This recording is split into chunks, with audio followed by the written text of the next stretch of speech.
Hi friends, my channel. இன்றைக்கி என்ன வீடியோன்னு பார்த்தீங்கன்னா, மீன் குழம்பு தான். மீன் குழம்பு வைக்கிறத ஒரு குட்டியாக ஒரு லாங் வீடியோ தான் போட்டிருக்கேன். ரொம்பலாம் வளவலன்னுலாம் ரொம்ப வீடியோ எடுத்து போடலை.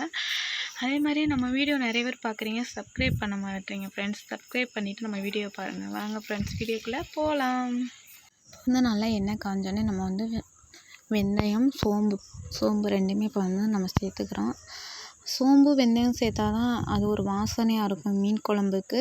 இப்போ அதுக்கப்புறம் சோம்பு வெந்தயமும் சேர்ந்து நல்லா அது பொரிஞ்ச பின்னாடி வெங்காயம், வெள்ளைப்பூடு, கருவேப்பிலை, பச்சை மிளகா நம்ம வீட்டில் இல்லை. இன்றைக்கி ஈவினிங் தான் அம்மா புதன்கிழமை சிவகங்கை சந்தைக்கு தான் அம்மா சாயங்காலம் போனாங்க. அதனால் பச்சை மிளகா நம்ம வீட்டில் இல்லை. இது மூணுமே நல்லா ஒன்றா போட்டு நல்லா வதக்கணும்.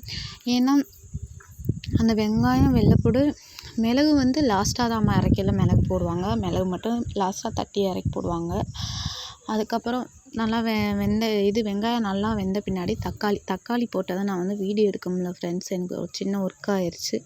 தக்காளி நல்லா வெந்த பின்னாடி மசாலா, இது என்னென்ன மசாலானா வீட்டில் செய்த புளி, தேவையான அளவு புளி, உப்பு, வீட்டில் அரைச்ச மசாலா, இது மூணுமே ஃபஸ்ட்டு அம்மா தண்ணி ஊற்றி நல்லா கலக்கி வச்சுக்கிட்டாங்க.